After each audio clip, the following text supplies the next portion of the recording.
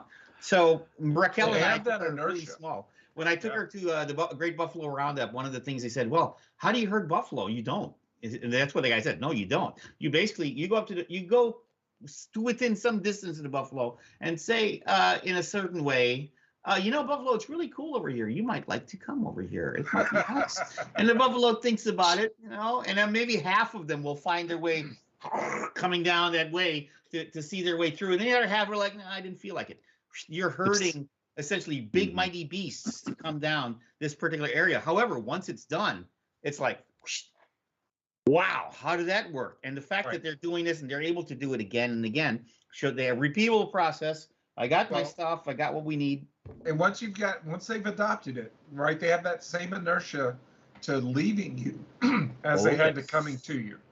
So that's a double-edged sword there. True enough. So this is part of the issue. We make things easy for folks. It's like, well, I can do this. I don't need you anymore. I can do this. Well, that's all fine and well. Actually, I prefer not to keep building that same thing again. However, that thing that's inside of there that you're building, I think you need help building a new version of that, an updated version of that. Now we can actually spend money on the right things as opposed to wasting our time trying to, mutz with the infrastructure pieces that should be done.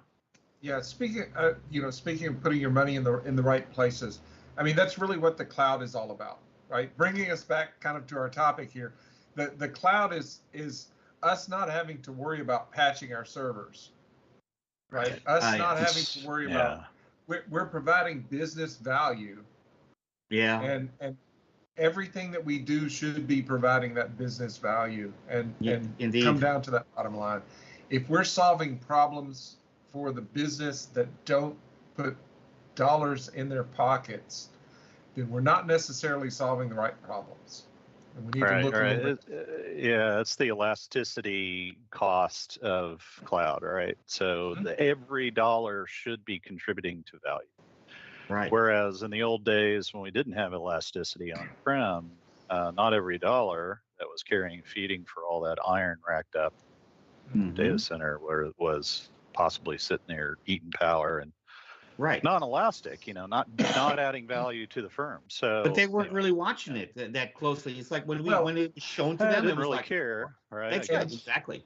You would have to project 6 months into in advance and project demand and be able to, have that headroom in your data center. One of my very first cloud clients exactly went that way. It's like when I was brought in there, they were just trying to verify whether ASP.NET was even a viable solution for a particular product because they were going to replace an old VB app. And it's like, okay, so I looked at that. It's like, it seems like a straightforward assignment, right? And when you realize under the covers, say, well, the reason why we want that is because we want to build a data center that's going to run this product on the web. So you want to build a data center to run ASP.NET in the web. So we just want to make sure that ASP.NET's fine for that. So I think you have a bigger problem over here. You want to have a data center to run essentially because you want to scale out from 20 or 30 boutique users to hundreds and thousands of users going up. And you want to create a data center for that. So, and there's like, yeah, we do. It's like, can you help us with that? Sure. And stuff. And so, but we're like, maybe the cloud. Oh, we're not sure about the cloud. So here's the funny thing. The funny thing was like, I said, well, we need to try this out. Do you have some place we can play? We don't have any machines yet. It's going to take a while and all that stuff. So I said, well, I have some Azure accounts. Can we use that? Yeah, sure. It's okay. If I show you I have like security and all that stuff going, is that okay? Yeah, prove it and all that stuff. Great. So the whole dev we did in the cloud, and we delivered it on the cloud on the web. And then they looked at it. The stakeholders looked at it. It's like, oh, this is great. Wow, where did you set this up? Oh, this is running off Azure. Oh, so you mean you're not in a data center? No. And they went to the other guys with the data center. It's like, why are you asking for a data center then? Oh, because we need to control this and all that stuff. But they're running it in the cloud. And so the next ask from the stakeholders was like, show me the difference in cost between the data center running it in a year. And by the way, include the setup because we had to create a backup data center from scratch somewhere. Right. Set that up. Tell me what that costs to be, and tell me what it is to continue doing it on the cloud. So, of course, thank God for the price calculator. Is that your favorite friend? The price calculator, they should have done for every freaking product from the beginning. That was there in Azure from so soon. That became my friend. We showed them right away the cost, and then it took several weeks before they had the other data together, and they looked at that like. So I was done with that assignment maybe like about a couple of weeks later. I think I know why, because I basically said your baby, you had an issue. Yeah, your baby's got. Your right. baby's But got then words. 2 years later, Microsoft's like, hey, look at our cloud client that did this, and they did it all in the cloud. So funny. So obviously they got the religion to do it. You see what I'm saying? It's like, wow. To bring us back a little bit, the Cloud Talk show is kind of roughly based on Car Talk. Okay. Oh yeah. And if you look at cars and versus trains and subways, right? I live in New York, and when I moved here, we sold our car. We don't have a car. We don't have a data center because we're living in a population density that's high enough that there's public transport for everything I need. Now, if I were living in Austin, Texas without a car, because I've lived there, and I can tell you that there's no place that you can walk in Austin that you want to be. Oh, dear. I mean, I'm just telling you. Unless you're downtown or something, yeah. And it's different. So the density of an enterprise and the number of applications that they have really determine whether they need to or they can support their own data center at all. Indeed. First of all. And there are industries that do have enough density to be able to support their own infrastructure and have those data centers, but at this day and age, really, there's not a value for them. The way that it's unusual.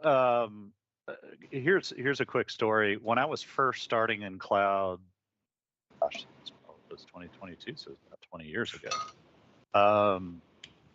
Very, very early. You could barely say, the public cloud as we know it, the provider, so we know it now, didn't really exist. But I had a client who their access to capital was very inexpensive. They just happened to be one of those companies. It was part of their business. They had to manage lots of capital. They actually weren't financial, but so it just happened to be that they could say, you know what, we could build our own private cloud. And so I helped them do that with various technologies that were available then. Now, private cloud is quotes in the air, right? Yeah. But we didn't care. We didn't. It was more like we don't care where that service is. If one of the IT guys said, "Well, what server is that running on?" About 8, and they're in 10 different countries, or whatever. Right. And it just didn't matter. So that paradigm was starting to shift back then, even for clients who had access to really inexpensive capital. So they basically built their own, and then we co-load, and then I left. But it was I'm sure they moved to public cloud. Yeah, Rackspace. That's what Rackspace was all about, was colo. But I mean, right. And I think though that Azure and Microsoft and some of the clouds are doing the yearly subscriptions, right? Or they're trying to really tap into that Capex. Yeah. Those Capex dollars, because different businesses run in different ways, and they have budget that's tapped for Capex versus Opex, and it's hard to it's hard to budget some of those things. And software development always, your IT department. How do you pay for your IT department? How do you build that back? And I haven't met a C-level in a long time that says, you know what, I want to stifle innovation. Because they're just running amok, and with software-defined environments, cloud, whatever you want to call it, really allows the developers to, or whomever, even IT pros, to, on the ops side, for example, speaking of infrastructure as code, can go out there and have their own innovation, just like the app dev guys have been doing for generation or so. So and that's where I love to sit on that fence between app dev, because a lot of what I do is I'll interface with the app dev teams, the agile developers, working on that stuff and making sure that there is no friction, like for environments or infrastructure or any of that kind of stuff, that they can do what they need to do. And then I've got another foot in the ops side, making sure that those guys aren't warring with the app dev guys in the whole SDLC process, and then teaching them how to use some of these innovative things that the app dev guys have done in what they do, such as infrastructure as code. You could define your infrastructure, your firewalls, your networks, you name it, pretty much. There's so many, like for Terraform, there's so many great providers that are really good now and mature and work very well on the infrastructure side. Like I'm working with a client right now who's switching all of their Cisco ASA, or let's just say they have a variety of Cisco stuff, but Cisco firewall security-based configuration to another vendor that has a really good Terraform provider. So they're taking all that configuration out of the Cisco world, and then we're helping them transform that into Terraform, so that now their entire cloud-based firewalls, web application firewalls, gateways, and all that kind of networking stuff is all defined in Terraform. And it's managed by security, not network guys. They do have network people, but security needs to be the people who care and feed and are ultimately accountable for what those things are doing. So put that control and innovation in their hands. So that's actually kind of where I'm working a lot with security teams, is not just the ops people on infrastructure as code, but the security teams also as infrastructure as code. So, and that means all of those configurations now can be under source control. Oh yeah, and that means pull requests, all that, all the stuff the app dev guys were talking about, and we didn't understand what they meant. Now, this isn't so hard. This is pretty cool. Yeah, I try to tell people, so once you start doing it, it's not as hard as it looks. It seems hard to get going the first time. The problem is for the folks that think it's hard, is because they've not done it at all. Well, and you've got to get the right mindset. I mean, honestly, so motivation helps. We all did not, at one point, all four of us, including Raquel, did not know how to walk at one point in our lives, and it was hard.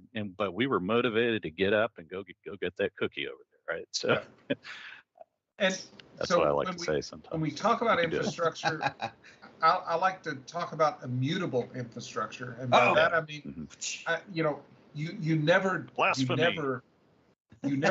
actually connect to that server and make any changes on that server. That's what I mean by immutable, is that before I go and make a change to it, well, I never go manually make a change. I make a change to my configuration, I shoot it in the head, and I put a new one in place. Yep. Right. So each instance, branching. It's all about, you know, the ephemeral. Jeff, Right. you mentioned ephemeral. Right. That's the perfect term. Right. You don't want anybody messing with those things. You know, patching. We're not going to patch our services. We're not going to patch the infrastructure. We're going to kill the infrastructure and put new versions up that are already patched. Yep. That's right. Right. You Yep. patch your base image. So it's Exactly. Well, no, you don't want to give the opportunity to fat finger anything at that point. Even if it's automated and scripted, you're still potentially fat fingering it if that's what you're touching it, right? Because you don't have the full scope of what could happen. You have to, if you have the whole in it whole and you move it as a whole, what you have is what you get every time. But if you're going to go and mutz with the little pieces and you want to do it in place, that's like you're driving and you're doing your oil change while you're driving, right? You might have tools to do it, but you're still freaking driving. It's like we can gas up the airplanes in the air. It's all right and well. That's a skill. It's very careful, and a lot of things can go wrong. It's still doable. Maybe there's use cases where you have to do it. Right. However, if you can just land and gas up, you're done. And most of the clients that I've had to work with that felt like they needed to be able to gas on the go really didn't need to. It's not an Air Force One, you know, nuclear holocaust situation where that plane never lands. They're going to gas it in the air. Right. It's never that. It's a crop duster, and they just want to. They just want to have to. You know, they don't want to have to land it between fields. They don't feel like it's like inconvenience. You know what? Take a land. I'll give you free coffee. How about that? Okay, fine. And because sometimes you're right. In a lot of those cases, it's like that real-time ability that they're looking for is sometimes too much. My favorite though with data. Real time. I try to explain to people. It's like with the cloud. This is the reason why they say, "Oh, you wouldn't use that kind of tool to run a 747." You're right. Never. You would never ever do that. The whole point is those are real-time controls. They have to work instantly because they're literally the difference between life and death in the situation. But if you're going to say that you have a data requirement to make a data decision that has to be at that speed, unless someone's going to die or your plane's going to crash, you don't need that speed. Is a 1 second thing going to kill you? Or is your brain Mr. Spock and is going to be able to tell what's going on? I'm going to say, no, you're not Mr. Data. You're not Mr. Spock. You're going to be that human that's going to deal with it at this point. Now, here's the thing. I don't even need you human, because if you want something that fast, baby Skynet's going to take your job. Right. Because if we make something that fast, it's going to gain its own intelligence. I'm just warning you right now.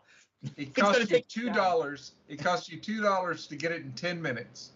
Yep. It costs you $100 to get it in 5 minutes. It costs you $1,000 to get it in 2 minutes, and $1 million to get it in 2 seconds. There we go. I mean, there's an exponential cost to getting a lot of these things that they want real time up to the level. Well, what about spot instances too? I mean, it could cost 2 cents for something that may or may not exist. Exactly. Or may or may not exist as long as you would like it. So Schrodinger's VM. It's like that's good. Schrodinger's VM. Was it Don't there? look at it. Whatever you do. Whatever you do, don't look at that container. They're pushing us to reduce costs, but they have to give up something, right? There's the iron triangle that we always have to deal with. Then your CTO comes in and says, you know, Amazon just talked to me about 5 minutes ago about spot instance, you know, and why aren't we using those? I don't see this. Like, so, you know, there's also that new Tesla. Did you get that yet? It's like, oh yeah, I have to have it. Okay, this is the now we're solving a different problem over here. This is like, I have to have the latest car, or I have to have something that actually is going to do that particular job.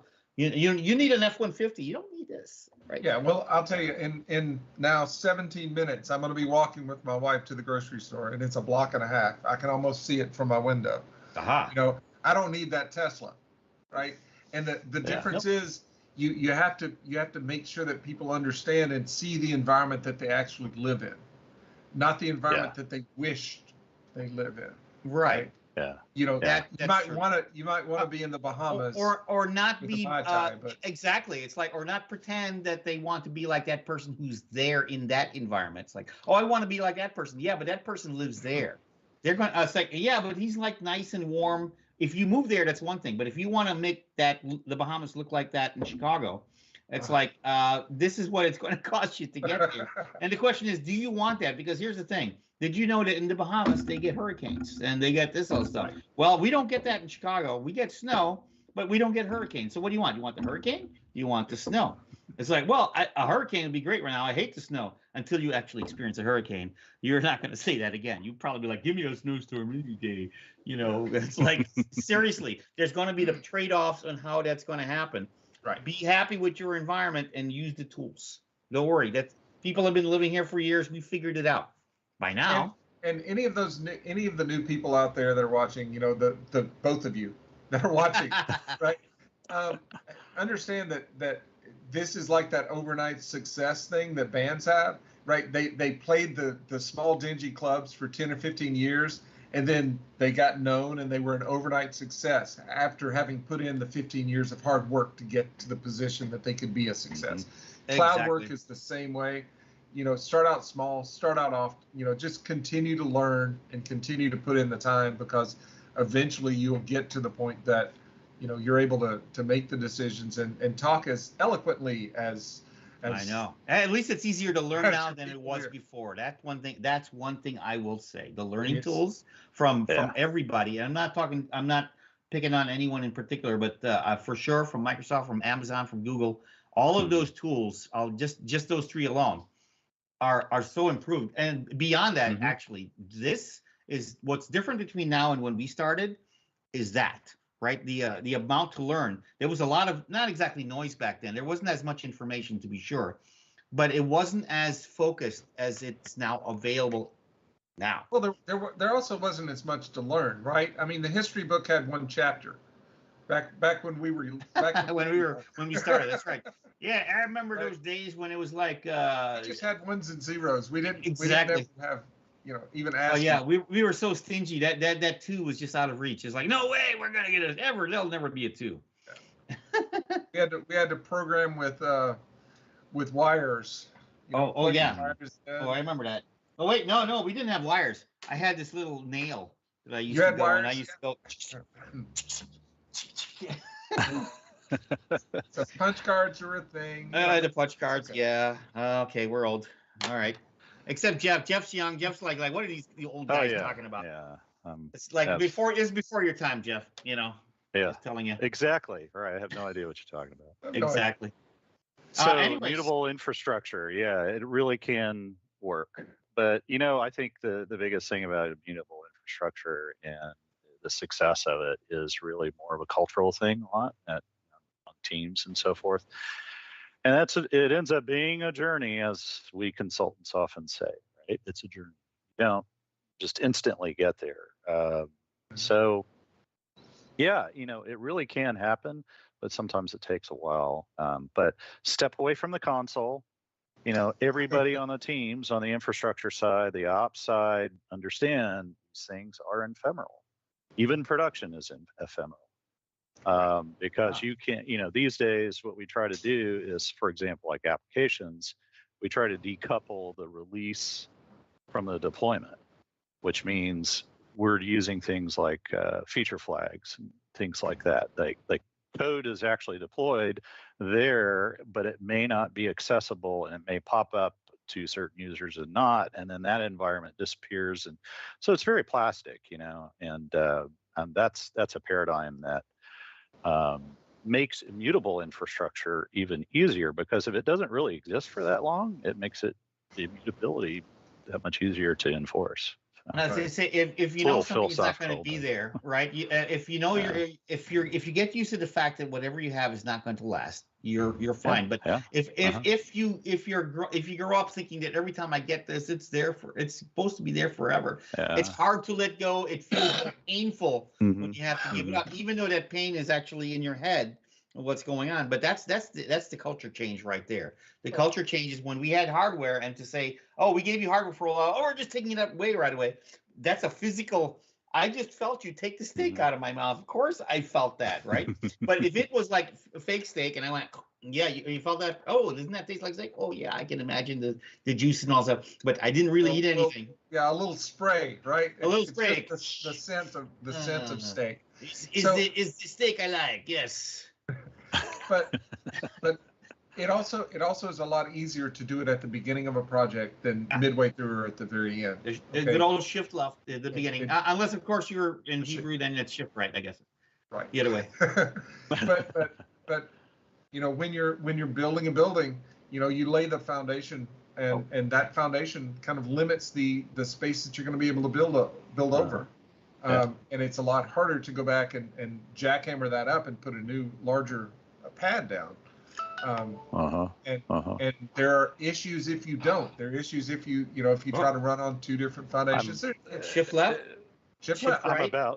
Shift left. I'm about to move. Shift right. There we go.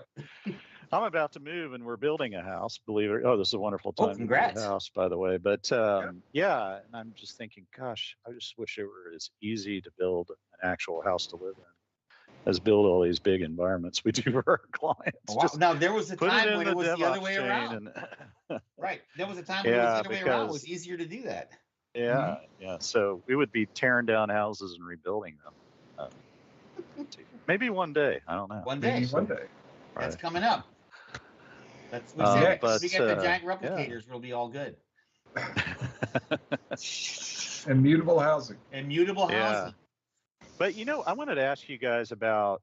Okay, so we've kind of covered, your traditional public cloud, ephemeral infrastructure, immutable infrastructure, whatever it might be. But what about big, giant SaaS platforms like Microsoft 365? Have you heard about that, Ralph? I heard rumors. I heard rumors that baby Skynet was like being born somewhere. And I work a lot with Microsoft 365. That's where I work with Ralph. And what we're starting to do more is using these techniques like infrastructure as code for Microsoft 365. There's actually if you've heard of Microsoft 365 DSC, which is a project that was started by Nick Charlebois that was, I don't know, several years ago. And it was a way that you could actually point this code or this tool. It's actually a PowerShell module, by the way. It's open source on GitHub. And you can point that at your M365 tenant and basically get a if you have that link handy. Keep going. I could send it to you, but Microsoft 365 DSC, as in desired state configuration. So it is kind of he was a PowerShell guy, still is, of course. So all this stuff is kind of based on PowerShell, and of course we all know about PowerShell DSC as being a way that we can do desired state configuration, just general PowerShell. Well, he said, well, why can't we do this with like Microsoft 365 and actually take the key thing about infrastructure as code is that it's idempotent, meaning you're not telling a bunch of steps to configure my thing to get to this state. You're saying, I want it to be in this state. You go figure out how to do it. Just idempotent. I just want to make sure I don't need to take a pill for that. I got that going. Got that one out of the way. That's a hard concept to get across. Man. Desired state versus versus a set of instructions. Desired versus a path. So tell me how to get there. Number one, I don't care. This is where we need to go. Yes, right. This is Larry's claim to fame with me. Is like he actually had to build this for a very, very large client friend of ours on the on-prem side when they built this whole thing. And then when they said, well, Larry needs to take another job, we can't give up Larry. He was like the only one that everyone was supposed to learn it from him, but you were the man. And they were afraid to give you up because you were the only one who knew it. But then when you tried to teach people, they were like, can you just keep doing it? No, that was the whole point. Transfer knowledge. The nice thing about desired state configuration, too, is that it's composable.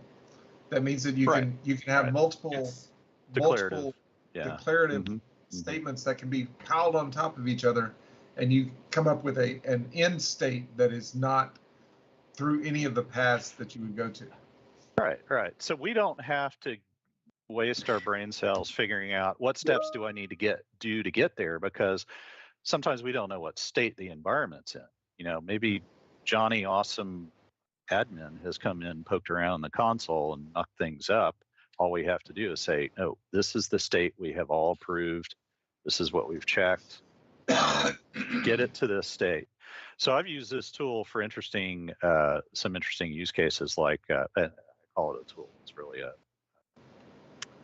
it's almost like a framework, if you will. It's a framework, anyway, yes. Yeah. It's to say a lot of the clients I work with, like I get called into Microsoft 365 clients that have bazillions of Exchange mail flow rules, right? So these big clients, and managing those rules in the GUI, in the portal is just painful, Yeah. And when you get over 200, then and then Microsoft will tell you, well, why do you have so many? Well, we could go into valid reasons why that's the case. So this will basically allow you to manage those mail flow rules in code, and then you just put it in your typical DevOps, and it will configure M365 the way you need it to through your SDLC chain, like pull requests and so forth. So yeah, So that you could even generate code to actually generate configurations if you're lazy and don't want to type all the stuff out. Oh, the code that generates code that manages code. That's very Skynet-y of you there. And that's at the highest very meta level. That's at the highest level. Now, one thing that we had Rob Hirschfeld on from RackN, that's at the other end of this. Mm-hmm. So he does bare metal configuration through infrastructure as code. So you can actually run their RackN scripts in your data center, and it will set up all of your hardware to run your cloud. Yep. Why not? Then infrastructure as code on top of that you then desired state configuration on top of that metal. So I don't think I've actually done that at all. Chicken, meat, egg. I haven't had to. Yeah, it's many layers of not necessarily goodness. I don't want to say goodness, because there's some part of me that feels that there's not a good. There's some evil in there, I guess. Something's wrong if you're worried about it at that many layers, but it gets too meta. Right. So it's like that those things in your head, those aren't bone spurs. It's something else. It's a little What it's not a bone spur. It's something else there. I don't know about that. So, another thing I've used this tool is when we do tenant to tenant migrations too. Occasionally, not occasionally, boy, a lot. So those are tricky. They've always been tricky. A lot of firms don't like to touch those, and we could use a tool like, I'm giving away a little secret here, I guess, but it really is no secret. We can compare the two tenants and actually say, hey, when you merge with this parent company who just acquired you, here are some of the tenant differences that are actually going to be significant for your users, for example, or impactful. So we have ways of using this tool. Now, this tool won't spit out going, here are the things that will be impactful. No, you have to go analyze that. So that's you still need the human. At some point, the AIs will accelerate that. They might pour out the automatic patterns, but at the end of the day, the humans are going to know whether or not something really feels or does not feel good. Yeah, and so the workloads that this thing will process now is pretty good. If you jump into the GitHub repo, I don't know if we have time or if you want to go there, but I think that click up there, it says GitHub up in the there it is. That'll probably get you there. I usually start there. There we go. Yeah, and if you just look at go up to the top of the MD there. Or the file listing, and you look at modules, Microsoft 365 DSC, so go into that folder. There we go. Yeah, and then DSC resources. There we go. Ooh, look at that. So here's kind of a nice handy list, Wow. more or less, of what resources or really workloads that they're covering right now with this module. So you see Exchange Online, you see there's Intune in here. Rules, OWA, I see it. Intune. Yep. Oh, the Intune. Exchange yes. Online was one of the first workloads that they really started investing in. Planner, even. Look at Planner, that. for heaven's sakes. That's relatively new. Of course, here's all the SharePoint, naturally. And of course, they've got Teams. SharePoint. Teams, you got to have right. Teams. Even some Azure Active Directory, AD, is probably up there at the top. There we go. Intune stuff and so forth. So, Nice. like any of these libraries or whatever that are dependent on a platform, it really depends on if the API is exposing a way to control it, right? So, right. And they're pretty good now and jumping on new features as they come out in Microsoft 365. It used to be pretty spotty where there was a lot of places where it just didn't cover, so you would have to fill that in. But This is hats off to the guys and the team that's worked on this. This is really a great resource to have. This is a great, a fantastic resource. Yeah. It's like the fact that this exists is like every time I hear like a request for this kind of work to be done, it's like, well, I know the tool exists. If you let us use it, we will have no problem accommodating this. But if you don't, just think about what you just saw over here. If you had to do this again from scratch, the number of man hours that are in building this tool are, something that you're either going to have to pay for or let me use this tool. Please let me use the tool. Yeah. yes. Yeah. So to be clear, this isn't technically infrastructure as code, but it can use some of the same principles. Configuring a SaaS platform, it's really big and fat to get a desired state or item potency, if you will, to be what you want it to be. Power Platform's on here too, Ralph. So. Oh, that's right. That's Yeah. the recent fun stuff.